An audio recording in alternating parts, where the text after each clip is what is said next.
hello to all of our wonderful fans of the Mystic Shot podcast. It's Swerve, and I want to do this quick intro to apologize for a couple of things. First and foremost, really sorry that this took so long to upload. I have been sick for 4 or 5 days now, and it took a lot out of me. It wasn't COVID, but I had a lot of those symptoms. It must have been just like a really nasty flu. I ended up testing negative for COVID, obviously. And I'd also like to apologize to everybody, Mo included, who is our special guest on this week's episode, for the end of the video cutting off. We didn't get to do an outro. You're not going to see us say thank you to him. So I'm taking this opportunity right now to say, once again, thank you for joining us, Mo. It was really awesome having you on. And the last thing I'm going to apologize for is the relevance of the video was a little bit low because, like I said, it's a week behind. However, anytime you get to hear something from Mo, you should pay attention. The guy really knows what he's talking about. So without further ado, straight into the episode. It's going to be awesome. Like, comment, subscribe. Those 3 things, do them all. They're free. They help us out. It's going to be awesome. Thank you.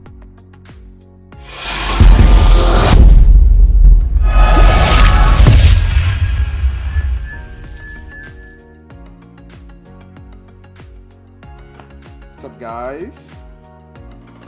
Mystic Shot Podcast, episode 32. No, 31, right? No, last week, remember, we actually skipped an episode because the Mortimer one was 30. Last week was 31. So now we're up to 32.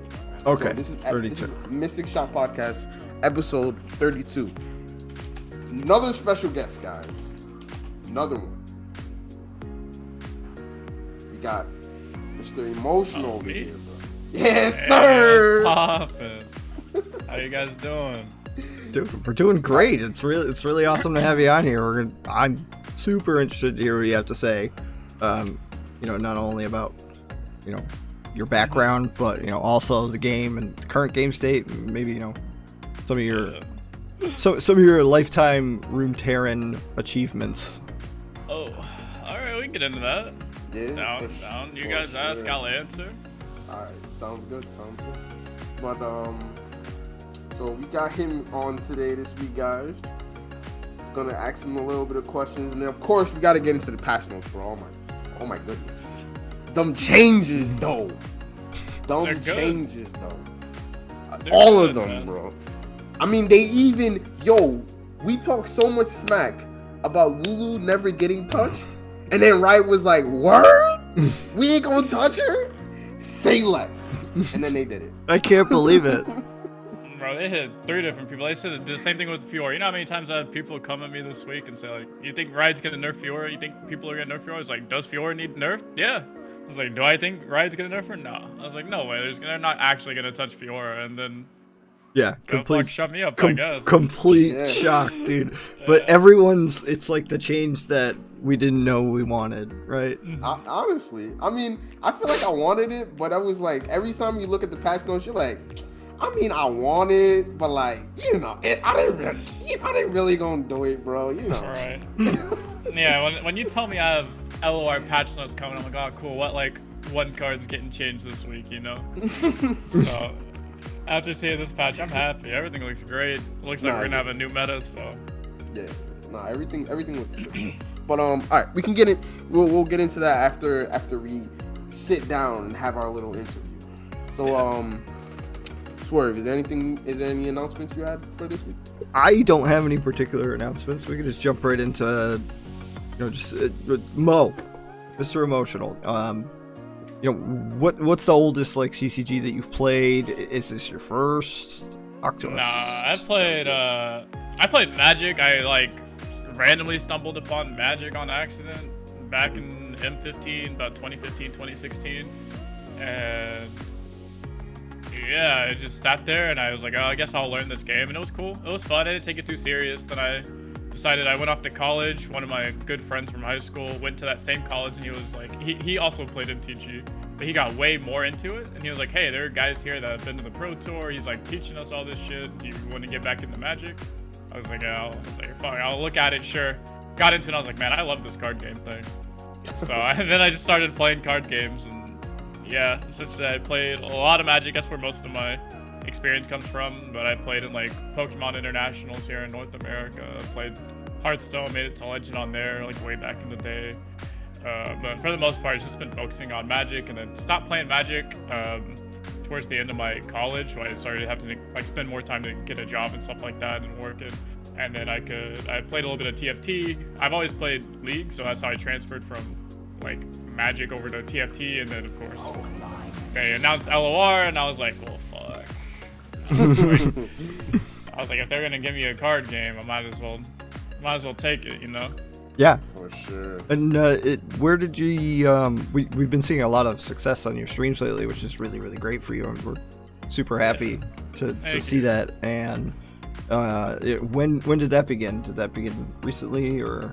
Yeah, the last month or two, I think. I'd say January, so I guess last 3 months. End of December, I got invited to Fight Night, Legends of Runeterra, Wisdom Media Giant Slayer Fight Night. And my first time ever getting invited, I got second place. The very next week, I didn't do too hot, but I got invited a couple, I think like 2 weeks or so after that, and it just ran a three-peat of second places, like finals appearances, back to back to back. And after that, people were like, oh, I guess I should watch this guy. I don't know exactly what happened, of course. I'm not in people's minds, but I just turned my stream on. I never looked at my numbers or anything like that whenever I stream, because I don't do it for the numbers. Like, I don't turn my streams on, and I didn't start streaming to like get hundreds of views or thousands of views or whatever. And then one day people were just talking, and someone comes in and they're like, damn, Mo, you're popping. And I was like, huh? So I went and looked, there's like 250 people. I was like, oh shit. I was like, oh, that's kind of crazy. I was like, I don't know where that came from. And yeah, it just kind of, people found my coaching and stuff like that. Yeah, it started popped off since January. So start of this year has been pretty fortunate for me. Yeah, that's really, really great to hear. Yeah. Nah, that's me, bro. I mean, like I said, I pop into your streams every once in a while. We were playing some TFT the other day. Had to show you who was the king on top a little bit, But yeah, you did us dirty that day, bro. I can't believe you did me like that. You come in here all instant. You're like, oh, I guess I've played TFT a couple times before. I guess I can. If you don't mind, I guess I'll join. If you have you a spot hustled open. him, dude. You hustled him. I was like, yo, if you got a spot, I'll play a game. Homie's about to hit me with what a I'm down to put $20 on. He's like, put $20 on the line, baby. He's about to charge me out of my allowance, dude. Jeez. But you have some cool streams for sure, bro. I mean, you've been popping off. Like I said, you've been doing your thing, bro. You've been doing your thing. I'm kind of surprised you didn't mention your voice in the community having something to do with the success of the streams as well, because I mean, I've noticed you're very, very vocal on Twitter, at least. I don't watch Reddit too much, but I'm not sure if you're there as well. I don't know how to Reddit, man. Like I was telling you guys before we started all this, I don't know how to do any of this internet mumbo jumbo. I just started using Twitter. But yeah, I mean, I say a lot of things that sometimes comes out of just pure emotions because of how much I actually love like LOR and like really, really care about this game. But I say a lot of things that a lot of people either don't want to say or don't say as bluntly. So like I'll say, instead of people saying like, there's this common thing in card games where if someone says a play is interesting or a decision was interesting, it really just means that was really bad. But people just aren't going to say that because that sounds kind of rude and toxic. So it's just a difference of, I just say things that are really blunt. I don't try to like flame riot themselves or anything. It's just, I'll say things that are blunt and people, you can tell the people that agree with it because they'll like it, but they won't like retweet it or anything like that. And I look and I see all the people that like all the quote unquote like toxic tweets and stuff like that. It's funny, but yeah, I've had a voice that's just more of like, come on, man, you guys. This game is so good and it has so much potential, and Riot obviously cares about it, and we all care about it. So I just want to make sure Riot knows that we all are sitting here waiting. Yeah. So you take I'm not gonna sugarcoat this this card is stupid and it needs to stop, guys. Yeah. Like that kind of approach. Yeah, Yeah. I appreciate that. Yeah, Personally, I like it. That's good, thank you. I say something like that all the time. Like like months before, I'll catch something like that before things happen, and I'll just comment on it. Like Temple. When Temple first got released, the second I realized that Temple gave unit mana and not spell mana, I was like, wait. I was like, yo, this card is beyond broken, and that's all I said. And people like meme on me. People were like, "Oh, like it's not that good." Like people were only playing 1 or 2. Now you can't load up you can't make an Aphelios deck. You can't make a Targon deck without 3 of them in your deck, right? Facts. So Yeah. I just keep it to myself until it gets to a problem where it's like, I've noticed it, and if I noticed it, and I'm not, paid to be on Riot's design team or their balance team and stuff like that, then I'm sure they've noticed it by now. So I just sit there and I wait just to see how many months it takes before people figure out that this shit's broken and try and fix it. Yeah. Nah, I was the same. When I first saw that it gave unit mana, I was like, wait, what? Yeah. Excuse me? Yeah, it made you do a quick double take. 'Cause at first, if you get spell mana, you're like, Alright. who cares? You're like, Yeah. oh, that's cool. Yeah, exactly. That's cool and all. But then you're like, oh, it works with the Aphelios spells. That's kind of cute. And then you realize, like, I can actually just like, so the turn I realized it was broken is I played 2 Eclipse Dragons in the exact same turn. Oh my. on turn 7, like not even like on turn 9 or 10. On turn 7, I played 2 Eclipse Dragons, and I was You're like, alright, I'm done. Yeah, This card is busted. I was like, I don't think this should be allowed. So I think that's actually a really good segue, like into the meat and potatoes of this episode, which is the balance patch. So let's start right there with Veiled Temple. I'm super happy about this change. I thought that the health was one of the worst factors of the card, and there was a way to make it more fair. How do you guys feel? I'm really happy with that change. I mean, I feel like, personally, I really wanted the unit mana to go away, I'm not gonna lie. But, I mean, if they're not gonna do that, alright, fine. If they're not gonna do that, okay. Them nerfing the health is good. I think it's good.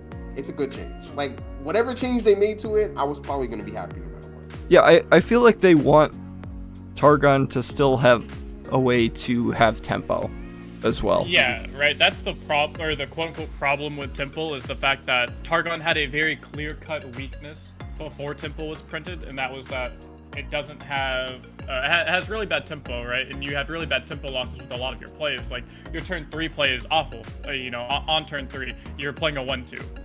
And, so that sucks really bad. And then your turn 4 play is like a 2-3, which that sucks like really bad. And of course, every turn after that, you're just getting one step closer to like Exodia. You're like, you're like Exodia value of your opponent, and you just run away with the game. But yeah, as far as the actual change that they did, I mean, it's fine with me. I was down with any one change. I don't think they needed to change Temple, like nerf it in 2 ways. But I think they needed to either make it give only spell mana, or remove either the +1/+1 or the +1/+0 is perfectly fine. Mainly it was just the 1 health. Was like the biggest thing. Or they could have made it go to 5 mana. Like any one of those changes would have been perfectly fine. So I'm pretty happy.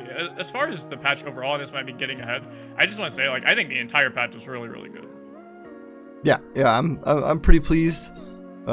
Overall, I think there maybe could have been a little tweak to star shaping. Maybe drop it to 4 healing, but I'm okay with the, because I'll bridge that to the next thing. The Aphelios guns going to 3. I feel Let's go, baby. It opens a small door with Improbulator, right? It opens a small door there, but I feel like that champion is gutted because of this change. I really do. I think I don't think that's really a small door. I more or less think that's like one of the only doors now that you can really play Aphelios in. The biggest thing is it took away, like, you can't really play it with Bilgewater anymore, because the only reason you were playing it with Bilgewater was for Boxtopus and for this insane like turn 3 play, because there really isn't a turn 3 better than going play Aphelios, play a 3/4 challenger unit, right? Like Yeah. that turn is kind of disgusting and blows out any other, like, an aggro decks can't deal with that. Other mid-range decks can't deal with that on turn 3. Control decks can't remove a 3/4 on turn 3 well, on top of an Ophelio. So it's like, you spent 4 mana for 2 bodies. I mean, 5 mana for 2 bodies of like a 3/2 and a 3/4. And that play was absolutely disgusting. So you can't do that on turn 3 anymore, which is really, really good. Turns him more into, I think, the card he's supposed to be, which is like some sort of mid-range, you know, board control style card, which is really fine. You know, if all of his guns are super impactful, that's good. I think the main problem was the fact that he came into play on turn 3 and immediately like took over the gate and started like having game-changing effects on turn 3, which is the really big problem. So making his guns cost 3 definitely slowed that down, and I don't know if he's gonna still be played afterwards. Like, I could see it. Depends. I wish they nerfed him in a different way. I feel like they kind of really dropped his viability way down. I wish they changed Boxtopus so when summoned loses 3 health. The card is intended to be a 3/1 challenger for 2 mana. It should just always be that, you know. And Right. but tweak the guns a little bit instead. That's really what I wanted to see, was, you know, taking the value, reworking Gravitum to do something a little less impactful, and Boxbooks is out. That's fixed, right? Yeah, I mean, I actually called the change all his guns to 3 mana. I don't, you know, want to spend the time and hold the podcast to go find the actual like screenshot, but I actually called it. Someone was like, how would you change Aphelios? And I said he either needs to be a 4 mana 4/3, or all of his, like, you know, weapons are going to cost 3. I said those are the 2 changes that I think are coming to Aphelios. You know, one of them is going to come to Aphelios. It was the 3 weapons up to 3 mana, so he is still viable with like exactly Piltover and Zon, like exactly like Tri-Beam. Outside of Tri-Beam, the card itself is like, you know, okay, but like you said, it's really hard to play anything outside of just DMC. Yeah. Nah, I agree. I feel like with Aphelios, I mean, don't get me wrong, I like him. I like his flavor. I like what he adds to Runeterra. What does he add in a Runeterra, bro? What you He's mean? added anger. Boxtopus. Yeah. You're trying to add 2 mana 3/4. Get out of here, bro. You take that to another game, dog. No, I like what he added though. I like his flavor. Like, have you played him in League? Like, he's a complex I don't champion. have time to read 3 paragraphs. I don't have time to read the Odyssey. You don't have time onto a champion, dude. Nah, that's like Yu-Gi-Oh status, bro. You remember Yu-Gi-Oh? The texts of the freaking paragraphs. You're like, yo, what does this card actually do, bro? Eventually, they have to change the font down to like 2 font because they have to fit so many damn words in there. Yeah, Pull magnifying glass out to see the words. Literally, but I'm talking about like the flavor of Aphelios, like himself. Sure. I like what he adds to Runeterra. But when he first came out, when Boxtopus on turn 3 was just, it's like, why is it a thing, bro? Yeah, it's really funny to see high ladder get affected in like what is like waves, and it's a really funny pattern that a lot of people notice but no one ever actually does anything about, and that's that a deck will get really, really popular in SEA in Asia, and then Europeans, like EU players, will take that deck and do really, really well in EU with it, and then NA is always the last region to get their hands on the deck. And it happened with TF Fizz, it happened with Aphelios Boxtopus, Bilgewater, because everybody and their mom was playing Aphelios Zoe with like, or Aphelios Diana, right? And then there was one person, it was Raptor, Josh Utter Layton, was playing a Boxtopus version, and then just jumped to like rank 3 in one day on ladder, playing this Bilgewater Aphelios, and people were like, yeah, this deck looks ass, I'm still gonna play my like Bilgewater, or my like Aphelios PNZ version, or my like, you know, Aphelios Zoe style deck. And people quickly realized that like, you actually cannot beat Aphelios into Boxtopus on turn 3. And it quickly became like, this is what you need to do. Like, this is the version of Aphelios you need to play. Yeah, I mean, it's pretty good. It's been pretty good for Yeah. a while now. Yeah, you know? it's been good. Yeah, but to be honest, I feel like if they were gonna nerf his guns like that, because I was watching, I don't know if you guys watch BBG, because he was streaming earlier with Ruben. Yeah, with Ruben. And I know in the patch, in the talk that they were having, he was saying that they have to log in the patch notes like 2 weeks before.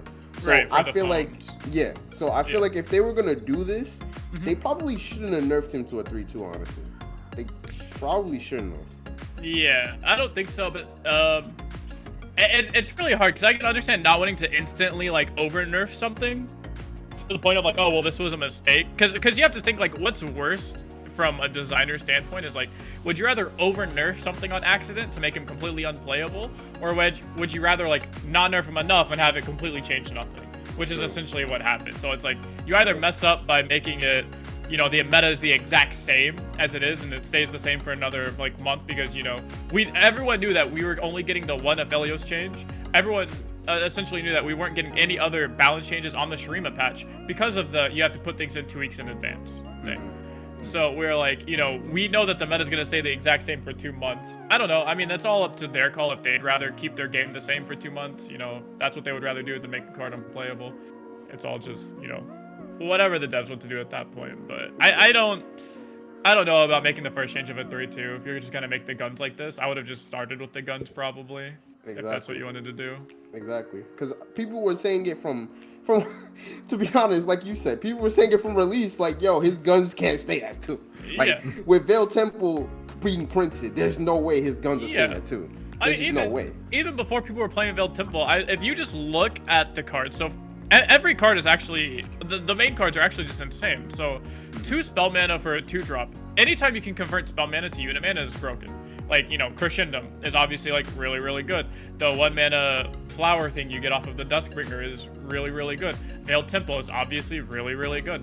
The only exception being like Double Trouble isn't that good, but you know, that's only because you're paying 3 mana for 2 units, so you're really like down trading in mana, so that's really why you're doing it. But anytime it's a straight up trade from spell mana to unit mana, it's always just absurd.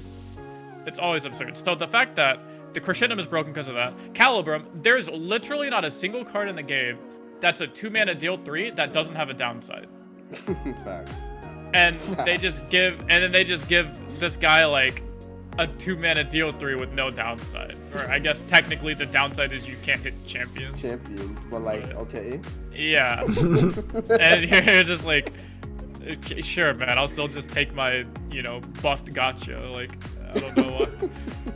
It's like, alright, okay, what are we doing here? And then, like, you know, the stun card, you know, like, Guile is 1 mana stun a unit for a turn. This card is 1 more mana, but you stun a unit for 2 turns. So it's like, yeah, it protects you from open attacks, it protects you from, like, developmental attacks. It's just like, bro, has so much protection. It's like, bro, what is this? I'm paying 1 more mana to stun you for 2 turns. What is this? I think they either needed to just lower the value of the guns themselves, you know, make like Calibrum the 2 mana deal 2, or make Gravitum, you know, stun for 1 turn only, stuff like that, or they needed to put the guns up to 3 mana like they did. So. Yeah. No, I agree with that completely. But I don't know. I just feel like they probably over nerfed him at this point. But I don't know. We'll see. I'm just saying stuff. I don't know the meta. You know. There's not much he's probably to know. fine. He's probably TF fine. is and the Aphelios. I mean, yeah, that's been the meta for, you know, a good minute now. But oh, you mean the new meta? Yeah, no, it'll be interesting. It'll be interesting for sure. Yeah, I can't wait to see the freaking shit show that's on ladder tomorrow. It's gonna be a lot of fun.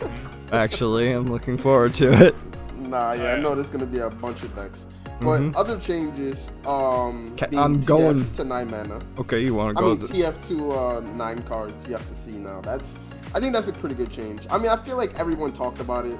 Everyone said if they're, I mean, also we also have to talk about pick a card being two fleeting cards as well. So yeah, I think those 2 changes. I feel like there was a lot of things floating around. It was either pick a card to 4.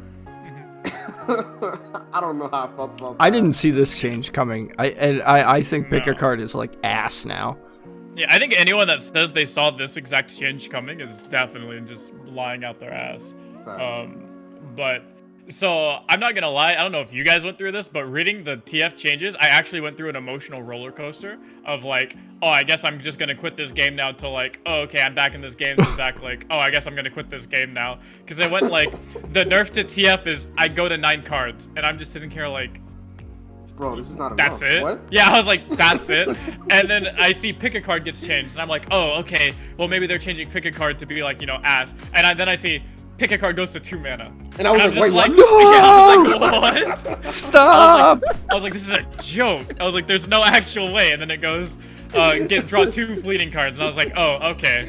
And then so I sat there and I did the math on like what are the odds of still flipping TF, you know, on that turn 5 and going, you know, like TF into pick a card into rummage and stuff like that. And it's definitely lower than what it was previously by quite a bit. So it made it a lot better. So Yeah, you need like, okay. what, 6 out of 7 perfectly exact cards to pull that off?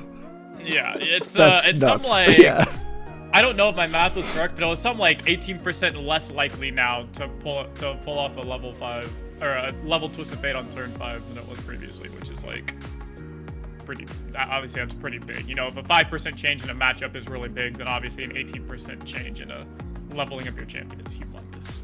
Yeah, no, it has to be a big change. I mean, I'm happy. It was just, it was obnoxious. Yeah. It was just one of the very few instances where we've seen a deck like this where, if piloted correctly, I mean, Micah, you know, Drizzoth, who's, I don't know if he's still rank 1, but he literally made a point to go, okay, I'm going to play this deck for, you know, one last push today, because this is the last day I'll be able to play TF and homie went straight up from like, I think he was sitting around 300 something LP to 900 LP in one day. That's disgusting. And like rank 1. Yeah, because he has an over 80% win rate with his final version of Purple Burn. Right, he was the first person to like make it extremely popular and first person to play it, what I would say like really, really well on ladder, because he was one of the first people in that top 8 with it last season when it first got, you know, right before the boom happened. He hit like top 8 with it. He was the only one in top 8. He hit rank 1 with it eventually. So he obviously knows how to play the deck very, very well. But this is just an extreme case of anyone that thinks that TFS has a counter, whether they think that counter is SI Freljord or they think that counter is like, you know, Freljord Noxus with all of the deal 1 board wipes, they've never seen someone like Drizzoth actually pilot the deck. Because when you see somebody that's a top player or just anyone that has a lot of hours onto the deck and knows how to play it at its peak performance, the deck legitimately cannot lose. Or if it does lose, it's very, very, very unlikely. Or it was a very, very like low roll / high roll, however you want to, you know, look at it. Yeah, no, I agree. Yeah. I've seen it played at tournaments and I was just like, yeah, there's a reason that its ladder win rate is like 50-something%, and then its tournament like top 8% is like ridiculous. I saw some statistic that in all of the tournaments in the last 2 months, since I think it was the Aphelios patch, that TFS has had there's like 73% top 8 representation. wow. Of every deck in top 8, nasty. 73% of them were TFS. That's nasty, bro. And I was like, that is actually just disgusting. Like that should never be a thing. Nah, And then the other few percentage of decks were just Yeah, just a fail. hard Literally, I felt the hard this. counters to TF too. Yeah, it's just all the people trying to beat the TFS decks. Yeah, all the Fiora players. So Yeah. jumping to that, Fiora down to a 3-2. Didn't we? Well, did we kind of touched on that in the beginning, right? Yeah, I think so. I think we kind of just said, like, you know, like, I didn't think Riot was gonna do it, or we didn't. I don't know about you guys, but I didn't think they were going to. I said I think it needed to be done. Multiple people said, you know, like Fiora kind of needs to be changed. She's needed to be changed for a while now. But it was one of those things where, like, if they did it, cool. No one really expects them to. But if my options are like get Fiora nerfed or get Aphelios changed, like, my priorities are obviously going to be on the Aphelio. Fuck Fiora. I'll deal with the 3/3 Fiora for another good bit as long as you just change this Aphelios card for me. Yeah, I can get on that bandwagon as well. It opens her up to the Mystic Shot and stuff. So, I mean, it's kind of a similar play pattern to right now though with the current meta, because there's a lot more get excited in the meta right now than there has been in most recent times. So it's a pretty similar play pattern. Just the mana costs change for the decks. Exactly. No, I think it's a good change. I mean, like Emotional said, it's been a minute. Like, I feel like Fiora needed to get changed a few patches ago, because I feel like, well, especially listening to what Ruben had to say today, he was just like how Fiora's just been a card that's been on the watch list, but it's just been like fluctuating. It's like they see her win rate, but it's like up and down, so they don't know if they should nerf her or not. So I could see his point of view, but yeah. I'm just happy they finally changed it. That's all. For sure. So another super hot topic in the patch notes was Sea Scarab getting like the big man mode buff. Like yeah, you get +1/+1 or something like that, right? He's a 2/3 now. He's a 2/3 now, and I do understand like how much of a difference and how much of a buff that is, but I don't think it's enough. I don't. Right, that's not what Deep's problem was. Deep's problem wasn't that this card was a 1/2. Deep's problem is that you have to work way too hard for not a big enough payoff. Like if they want to make Deep viable, make the actual payoff cards like better. Either make them cheaper or make them bigger or do something. Don't like the problem was never, oh, if we make Sea Scarab a 2/3, that'll make your early game better. Or, you know, if we make the 1/1 a 2/1 now, Dreg Dredgers, like that'll make sea monsters better. It's like the problem is it actually just got power crept by Celestials in one patch. Because if you think about it, both decks are like, okay, we're gonna do little to nothing early and mid game, and then towards the mid to late game, we're gonna have these big payoffs.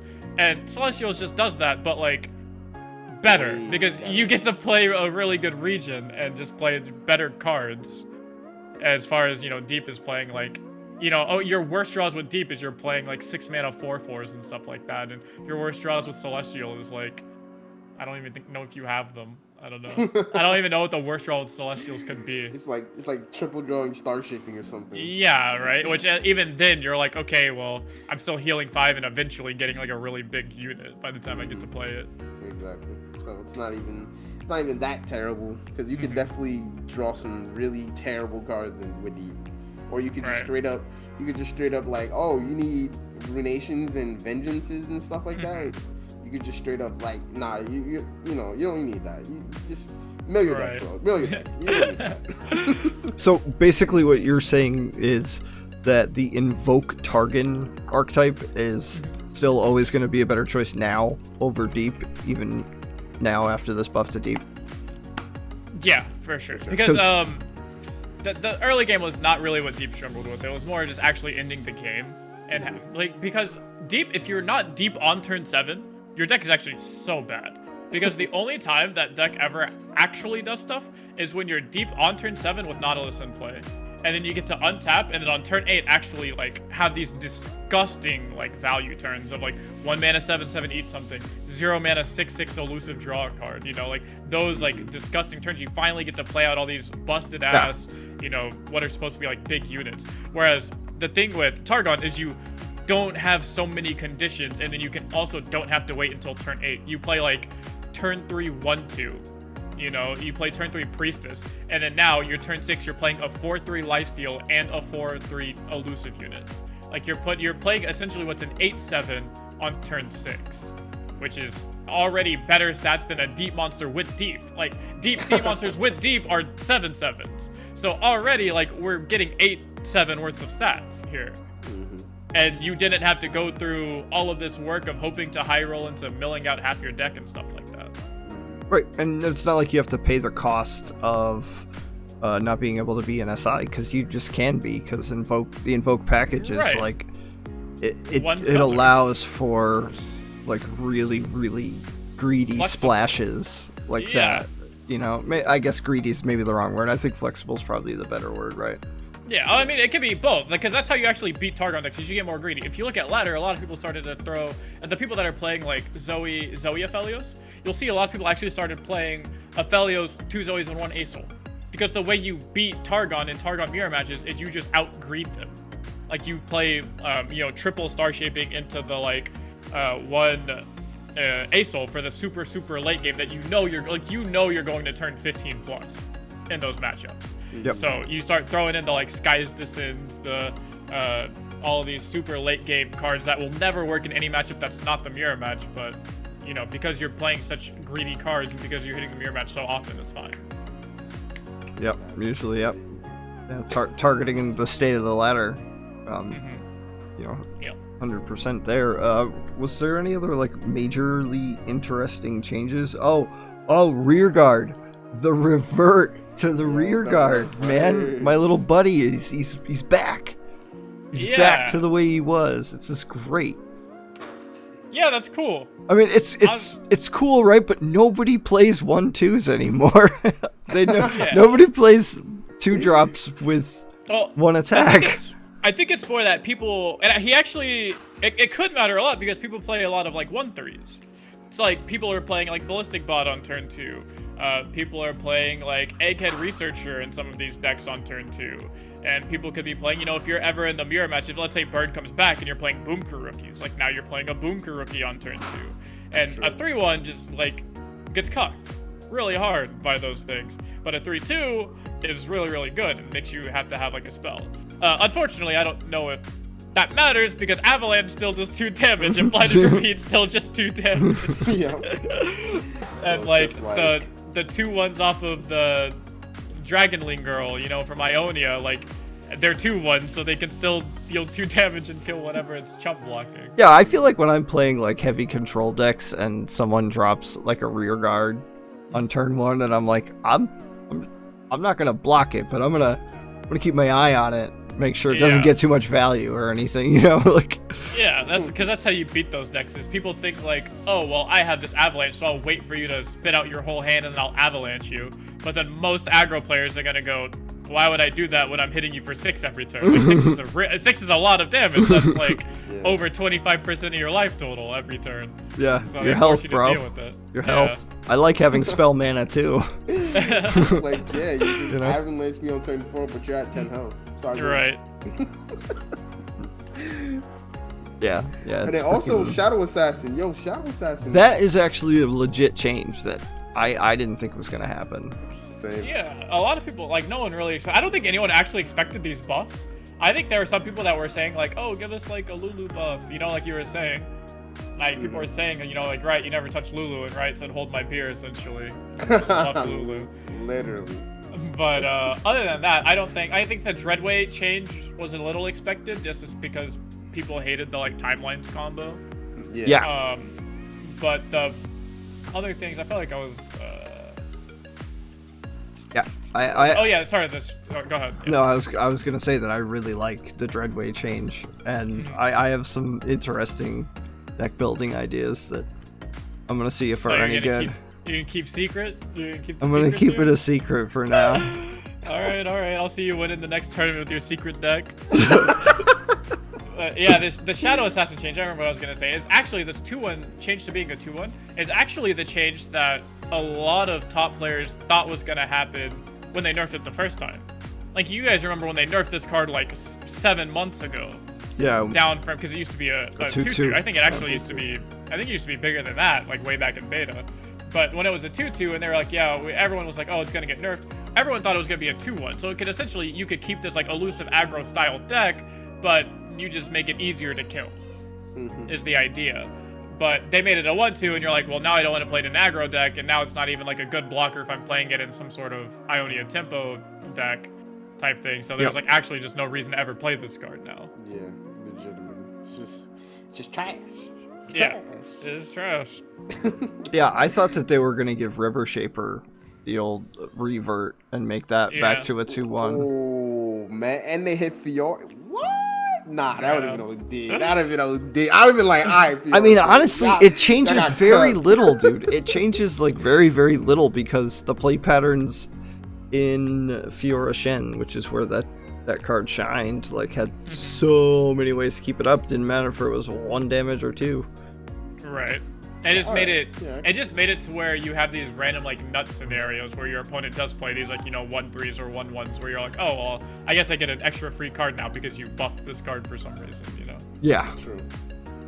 Yeah, I guess that's very, very true. Oh, that 1 mana thermo fan. Oh, With my 3 mana card.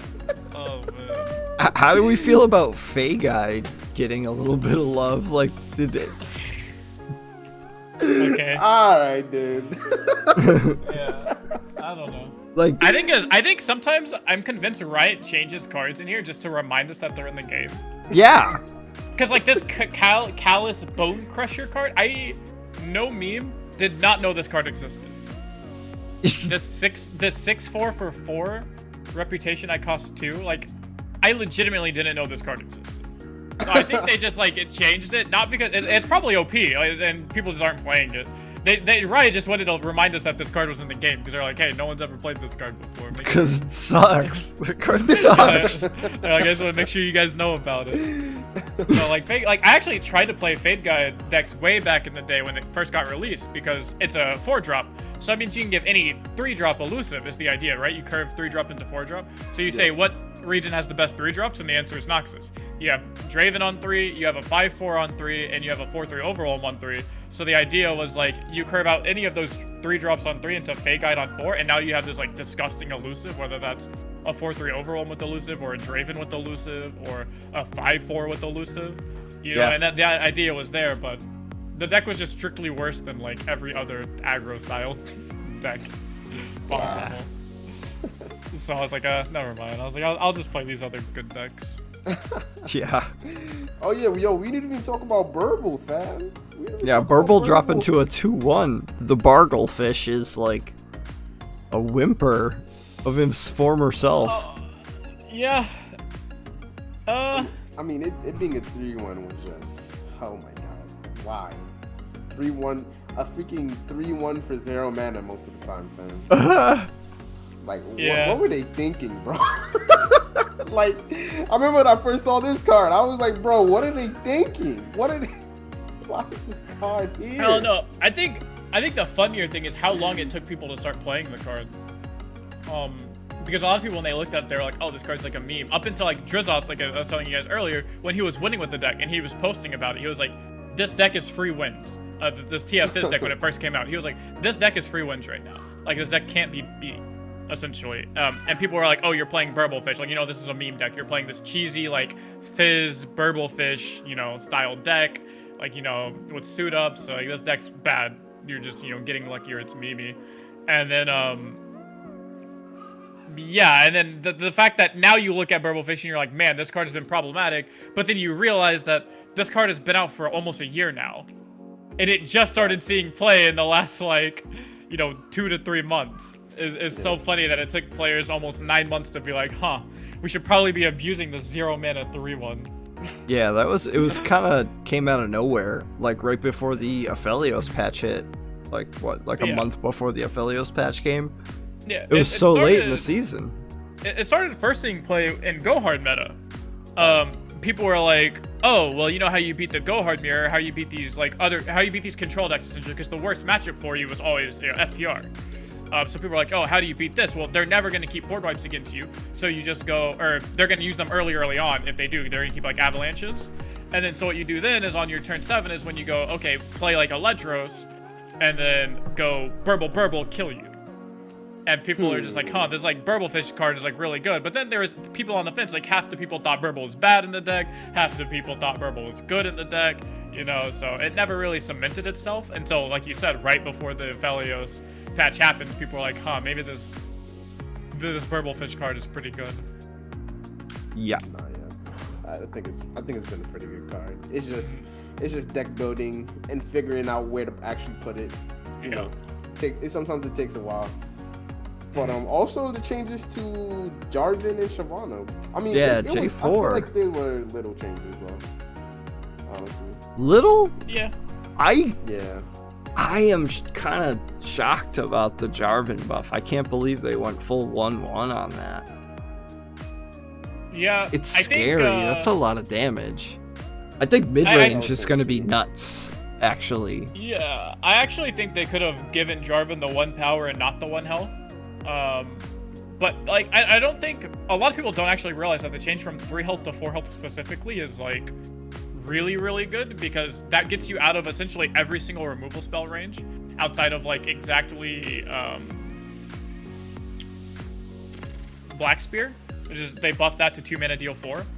But outside of specifically Black Spear, you're gonna have to get 2 for 1 at that point. Like, you have to spend 2 spells or 2 cards to deal 4 damage, which is pretty crazy. Like, that was the problem with Badger Bear, was the fact that it came down with 4 health. It's usually actually 3 cards for 1, because he comes out challenging your strongest unit with barrier, so you have to pop the barrier cast probably 2 spells to remove him to save your 1 unit, so...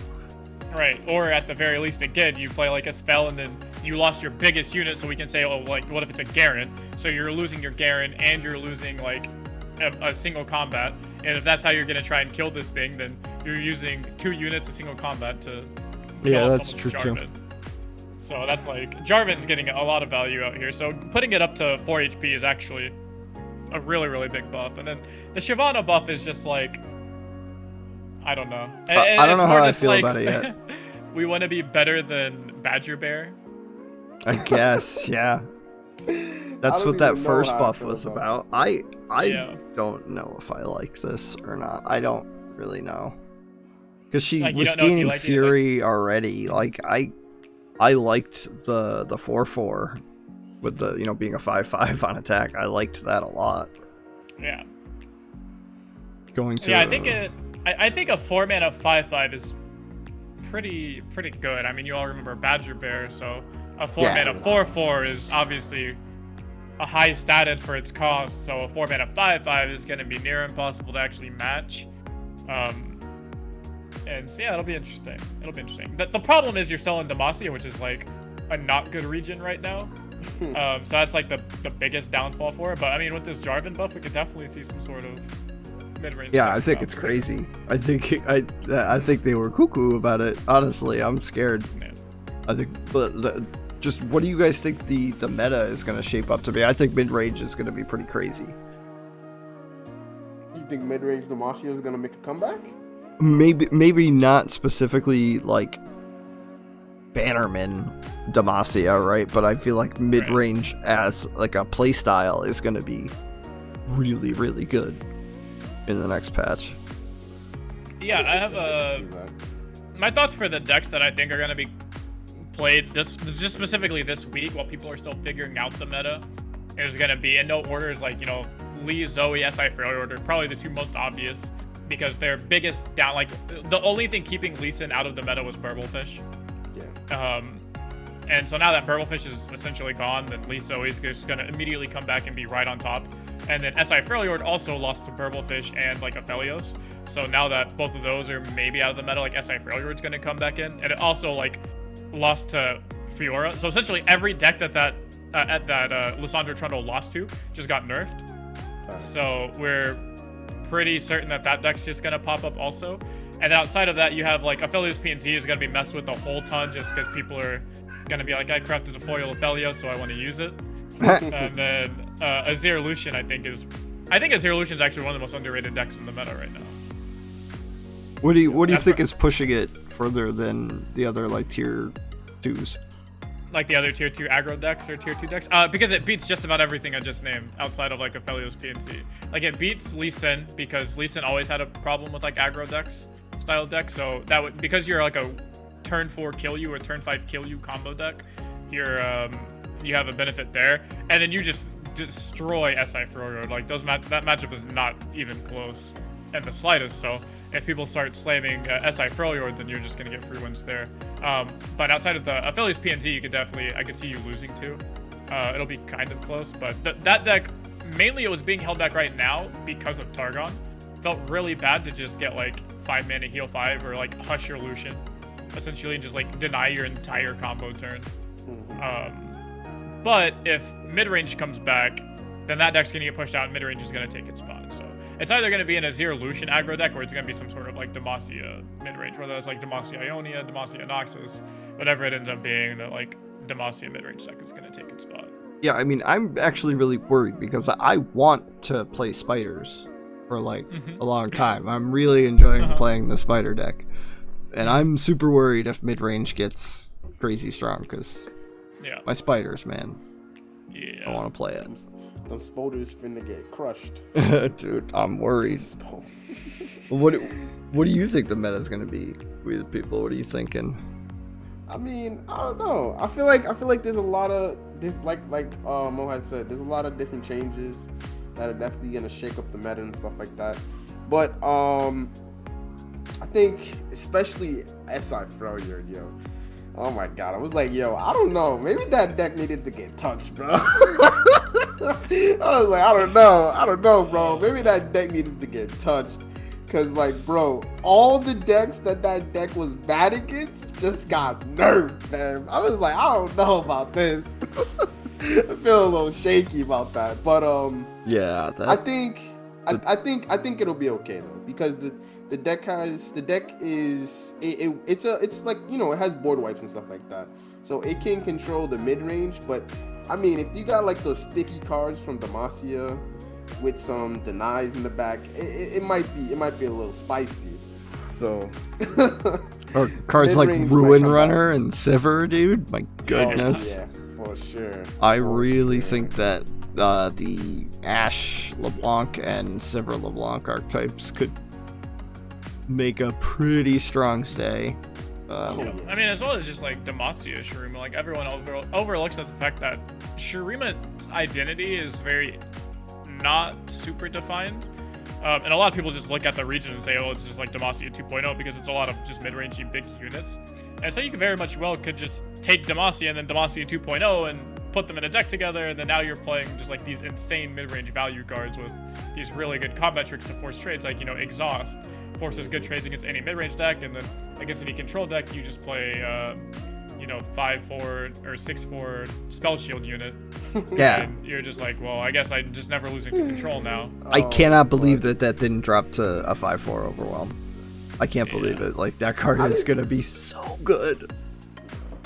Yeah, that card's been insanely good. Yeah, I feel like that's the best card to come out of this set. I'm not even gonna sit here and lie. I said that.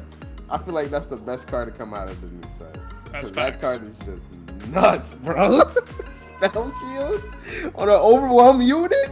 Bro, there's no way that stays like that. There's just no way. That was crazy. But I don't know. I feel like, oh yeah, we're also forgetting about, wait, Mo, I literally got that overwhelm deck from you, bro. Yeah, the Renekton Sejuani overwhelm deck? Yeah, bro. You forgetting about that deck. That deck is definitely good, bro. Yeah, that deck's worst matchup was actually like Zoe Aphelios, like these mono Targon decks where they played the like Gravitum and the Equinox and the Stun 2s and stuff like that. With those, like, if that deck actually comes out of the meta and there's not like a hard mono Targon deck outside of just like more value based and not necessarily like low to the ground, because you're not playing the Gravitums now, if the only card you have to really look out for is like an Equinox or a Stun 2, that card could also be really, really good. Depends on, because that deck also just absolutely annihilates SI Freljord. So that deck destroys SI Freljord, and another perk it had was it beat Fiora Shin, but now Fiora Shin's like weaker, so that's also really good for you. I think the Lee Zoe matchup's going to be really tough for you, just because you're not necessarily like a fast deck, and they also play Hushes and they play like chump blockers and stuff like that, but that matchup could also just end up being good for you. Who knows? I haven't played it that much because people haven't been playing Lee Sin enough, so right. We'll see. True. A lot of people saying that there's going to be a ton of Lee on ladder. I've been seeing a lot of people posting Lee decks for tomorrow. Yep. A lot. That's like the number one deck people are assuming is going to be good. So if you want my ladder advice for specifically tomorrow, more or less like the next 2 days, it's just, if you can find a deck that beats Lee Sin and SI Freljord, yeah, you're gonna be rank 1. That's a free that's a free like 500 plus LP for you if you have the time. If you can find a deck that beats both Lee Sin and SI Freljord, which is probably like, I don't know a deck like that off the top of my head, but I'll probably be looking for something like that on my stream later tonight. So, which so far the first thing that popped into mind was like a Zero Lucian could do it. Definitely depends though. It's because I think that deck also struggled against Targon, like Hush. For sure. You could actually play the Demacia Shurima with all the spell shielded units. That's a thing. Yep, I think that's good. I think you could play even just some like Demacia Noxus where your units are just big. The problem is you have to have a way to deal with. The problem is you're not that weak against SI, so I think finding a deck that beats SI Freljord is actually not that hard. I think the hardest thing is that because SI Freljord and Lee Sin have two completely different tool sets for cards in their decks, that's gonna be hard to find a deck that beats both, because a bunch of decks like actually beat SI Freljord, and there's a decent number of deck styles that also beat Lee Sin, just not together, because one deck punishes like a bunch of small units, and then one deck can block a bunch of big units, so it's like you have to find a way to deal with both. So ideally it's a way of making your units have some, like, actually the first thing that comes to my mind is like maybe fearsomes. If you can find a fearsome deck that somehow doesn't just fold to Avalanche, then you could be pretty solid there. Like, it might sound funny, but if you play like mono Shadow Isles with your splash color being like triple Rangers Resolve. Yeah, Rangers Resolve, that's what I was thinking. So that way you don't lose to like Avalanche, and then you just kind of like cream Lee Sin unless they draw exactly like Goat on turn 2.